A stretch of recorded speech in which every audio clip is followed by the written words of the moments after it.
Hey y'all, Kimberly Grace Bowman here. Let's get this party started.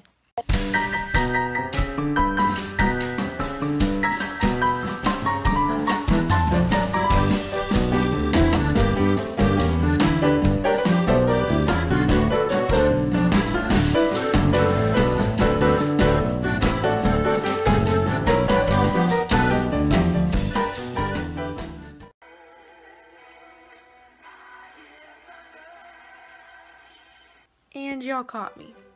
So this week I am talking about TMJ.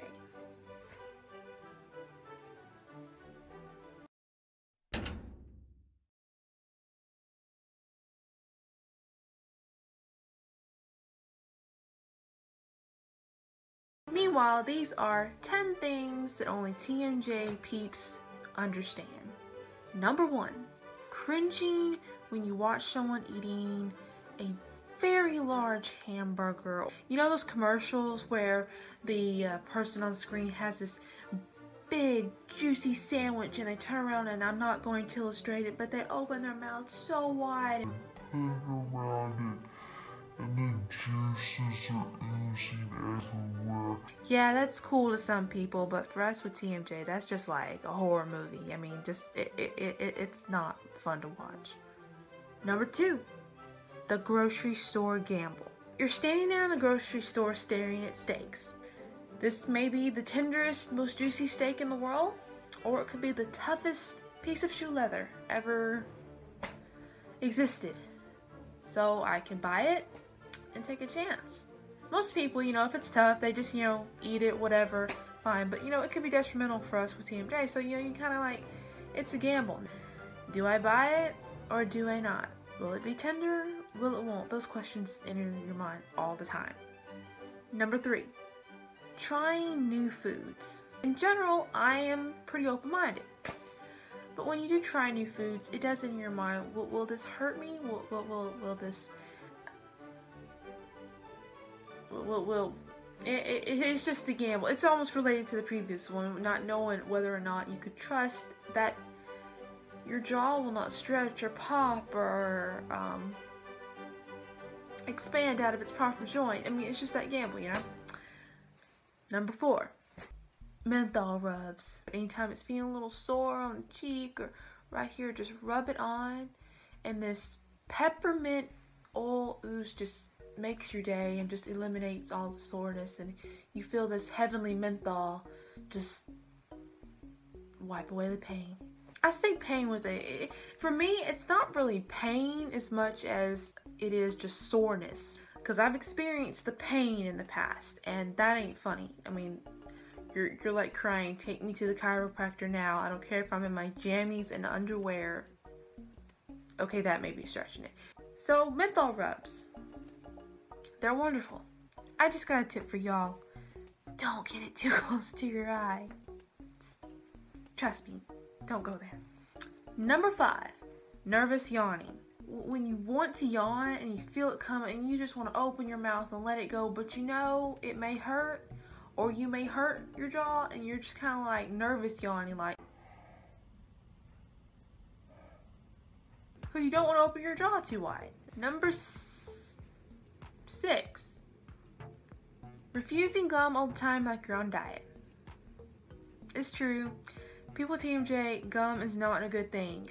I appreciate the gesture if any of you want to offer me gum, but I cannot chew gum. I used to chew gum, but I don't anymore. I learned my lesson. Number 7, the unexplainable love for mashed potatoes.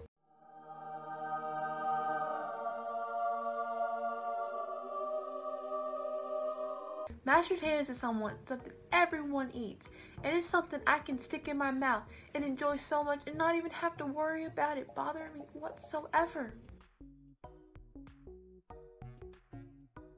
Number 8, the joy of an extremely tender meal. When everything on your plate doesn't hurt to chew, doesn't make you sore, and you can just literally eat every bite, clean your plate, and not feel sore afterwards. That feeling is one of the best feelings in the world for someone with TMJ. Number 9, dessert is heaven. I have come across a couple of desserts that were too hard for me to eat or too chewy, but in general, most desserts you can eat with no problem whatsoever if you have TMJ. Ice cream, you just gum that baby till it slips on down your throat and you are in ice cream heaven. I mean, pudding, pecan pie. I have baked a pecan pie before that was way too hard, but in general, if you don't get the crust too hard, oh, and don't even get me started about the filling. Cakes, and finally number 10. Eating food so fast because you don't want it to get cold. Especially your warm foods that when they get cold, they get hard. They just don't turn room temperature. They're just literally, they go from soft and warm to just hard and inedible. That happens to toast pretty fast. Butter toast or some other foods. And you typically, as soon as they come out of the pan or oven, you want to eat them right then and there, and hopefully they digest good because it's yummy and soft and wonderful for just a handful of time before it is literally inedible. Now I'm sure there are many things I forgot to cover. These are just a few things that have crossed my mind as someone who has dealt with TMJ. But I know if y'all have anything y'all like to add to the list of things that kind of pet peeves or funny happenings or little quirks, if you deal with TMJ, feel free to pop over to the comments and let me know some things that you have come across or deal with when it comes to TMJ. I'd love to hear your thoughts. And I'd like to leave y'all with a scripture verse this week like I always do. Proverbs 17:22, which says, "A merry heart doth good like a medicine, but a broken spirit dries up the bones." Sometimes we deal with just a lot of crap in life. You know, TMJ, I've had my moments that it really just bothered me and I got discouraged. I'm like, I just want to be able to eat and enjoy life like other people do. I mean, I really don't know what it's like to have a normal working job. I mean, it's normal, but you know, other people have a perfect job. Why don't I have a perfect job? I've dealt with those thoughts. I've dealt with that feeling of kind of imperfectness, if you will. But, you know, I came to the conclusion that, you know, I think I got TMJ when I was born, and I was kind of been pulled out of the birth canal with these things called forceps propel. The forceps. They do save lives. As someone who's trained to get her doula certification, I understand the value in forceps to save a baby's life when they are being born. I know that could have saved my life, so I'm thankful I'm here.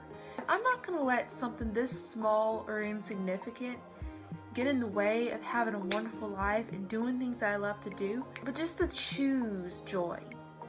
No matter what little things come your way, choose joy. Sometimes it's not easy. I love laughter. I love laughing. And some of my favorite moments are when I laugh, when something makes me laugh.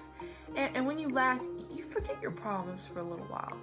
No, they won't just go away magically, but through laughter, through joy, it can be a medicine to heal all those broken places. Jesus loves you, and he wants you to live an abundant life, and that abundant life includes joy in Jesus. Thank y'all for watching this week. Don't forget to subscribe, hit that thumbs up, and share with your friends if you loved what you've seen on this week's video. I can't wait to see y'all next week. God bless, and thank y'all so much for watching. I will see you all next Friday.